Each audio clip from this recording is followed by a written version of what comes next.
Ms. Gatewood.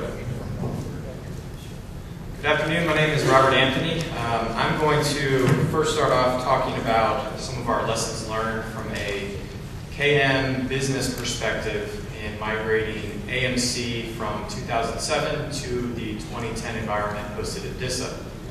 Follow that with our live demonstration and also going through some of the custom solutions that we have either developed or have ported over to 2010.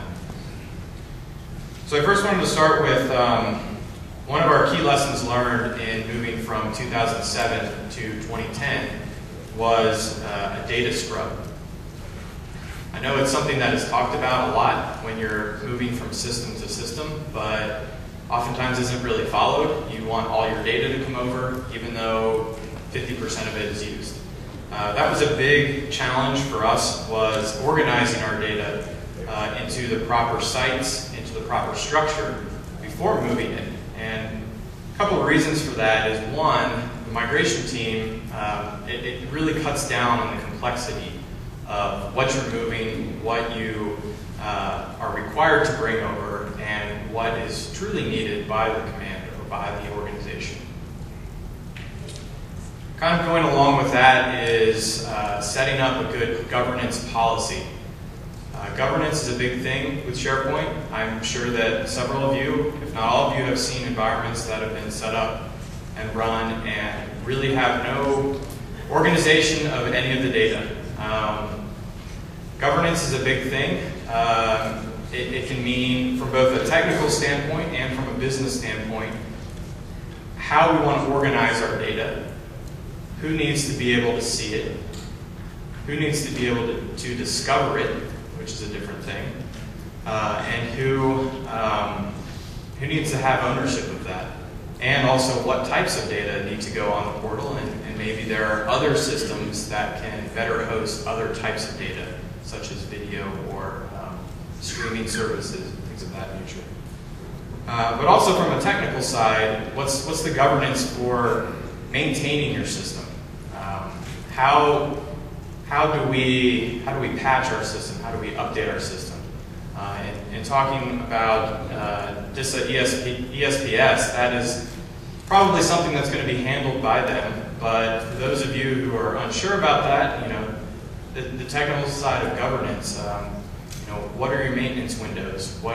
How do you ensure that the system is going to continue to run after you do push updates?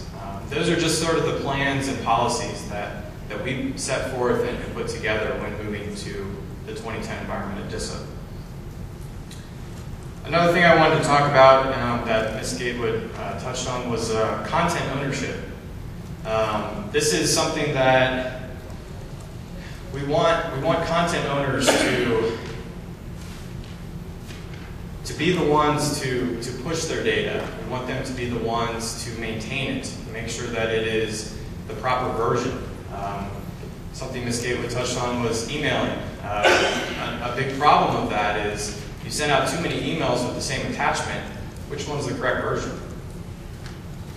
Don't really know until you get the next update, which puts more bandwidth on the system. So SharePoint does have the capabilities for versioning, but also the content owner, where they come in that respect, is they're the owners of that data, and they're the ones making sure that that data is kept up to date and that it is accessible and discoverable by owners or by members of the organization. Going along with that is another word called authorization. Who is authorized to see that data? That's a big thing within AMC. Was we have collaboration sites out there that have a lot of data in them. However, it's stovepipe. Not everybody can see that data. Not everybody can find that data. So a big part of that is, what is the stage in which content that has been worked on in a collaborative environment, when does that get published to a larger audience? And how do we authorize users to see that? One thing that we have done in this environment was to have a separate environment for collaboration, meaning you come together on in a team environment or for a project. You collaborate on these documents, on these briefings, what have you, and then you reach a publishable version, at which point you take it and you publish it to your organizational site that everybody has access to. That brings it up in search, that makes it discoverable. People can then browse to it. That was a key part of our taxonomy structure in our 2010 environment. Going along with that in the migration as well is communication. Communication was a big thing for us. How do we communicate to our end users? How do we tell them the technical and functional aspects of the system that we are pushing out in this 2010 environment? Without communication, there are a lot of things that go unnoticed. There are a lot of things that people don't even know are out there to use. So communication is definitely a big thing to make sure you're engaged with end users, make sure you're engaged with your community, not necessarily within your organization, but also other organizations, leveraging abilities and things that they have done in their environments, bringing them into your environment. That's another big thing that we partnered with ASC. We also have an ACC as a tenant in this environment, and just kind of leveraging some of those lessons learned from both of those organizations and bringing them into the environment. I've talked about discoverability. What I mean by that is content discoverable from a large audience? Can people view the data? SharePoint, you can easily lock down documents, you can easily lock down sites so that people don't even know they're there. Big thing with our system is to keep it open.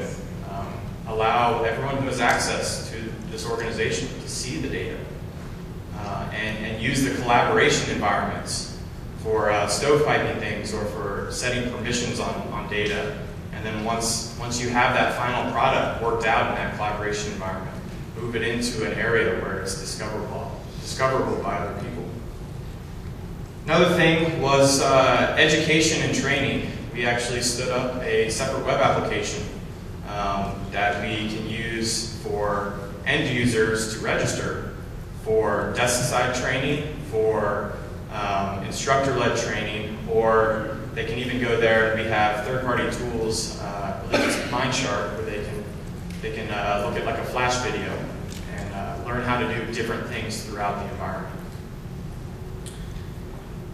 And I think with that, we're going to go to the live demonstration. All right, great. Do you have it? Okay. So this is our top-level command site for headquarters AMC. Some of the key components of this front page that we want to highlight are, I guess right along the top there, our global navigation. This allows, because we have our organizational sites separated into different site collections, we wanted to make navigation between those site collections consistent. This allows someone within the G6 to drill down into an area of the G35, or to see which divisions are under the G35. If they need to reach out to somebody in that division and see who the points of contact are.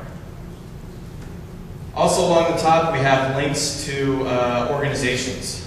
So these are MSCs, LCMCs. Now these are outside of the environment, but they're just links to their systems as well. So that's a good way to be able to drill down into that and say go to ASC's environment. We also have installations and services. Those are 2 pages across or within the command site. Installations are all the different depots and arsenals that we have information about. And again, going back to kind of a content ownership mentality, keeping that up to date with websites, with email addresses, points of contact, with even address information for where those things are located. That's another way to show that content throughout the organization. Services page is another page that just shows various how-tos and various, how do I find my way around the portal? How do I find my way around the base that I'm located on? And links to that as well. So we're going to walk through the site a little bit to talk about kind of what's on the page here.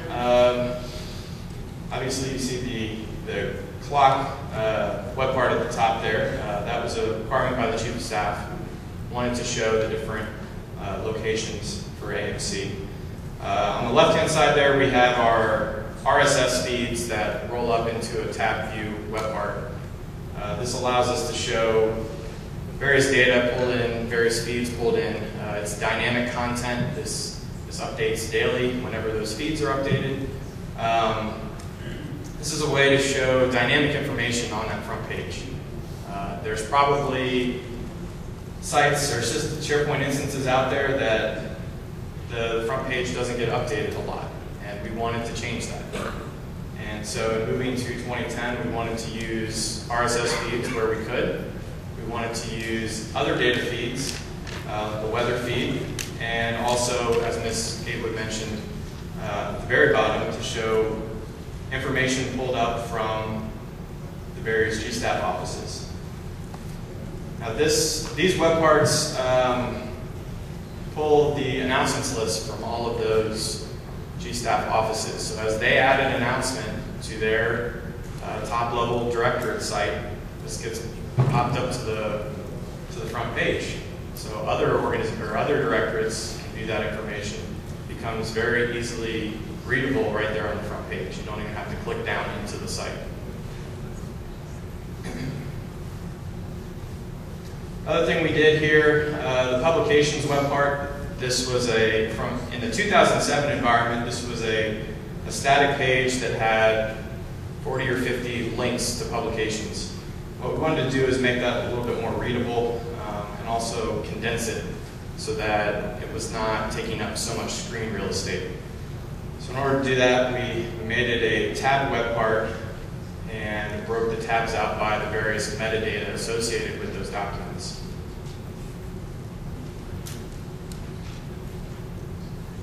And down below that, we have another tab web part, the general help web part. It just shows various static links to how can I do certain things within the portal, how do I get a CAC card, how do I in-process, out-process, things of that nature. So these are web parts that allow content owners to easily update this information. If they need to change some of those links, the links are actually housed in a links list. It's not a content editor web part. So that web part will update when you change the source of the data. Can you change the site manager? Yes. Just show how to change it. I don't know if we should. Not for the sake of it. I will say that the site manager web part, probably a lot of times you've all gone out to a site and all the content on it might be great. You may have questions. You may want to add something to that page. One thing that we did was across all of our organizational sites was put a site manager web part on it and actually populate that with a person. So if you were to visit that site and you wanted to find out more information about that site, or you wanted a document to be posted there, you have a point of contact. That was very important just to kind of show who owns that site, who can help you out with it. That becomes a KM community of interest, the site managers. All right, next tab over. This is our organizational site template. This template is used for all of the directorate and divisions within, and all the special staff offices within headquarters AMC. So again, you see that global navigation across the top. That remains the same. That's not changed. Again, on the right-hand side, you see the kind of the leadership web part. Put biographical information in there. There's also mission, vision, and goals. We collapsed this again into a tab web part to minimize the real estate that was taken up on the page. We also have some standard stock SharePoint out-of-the-box web parts, announcements,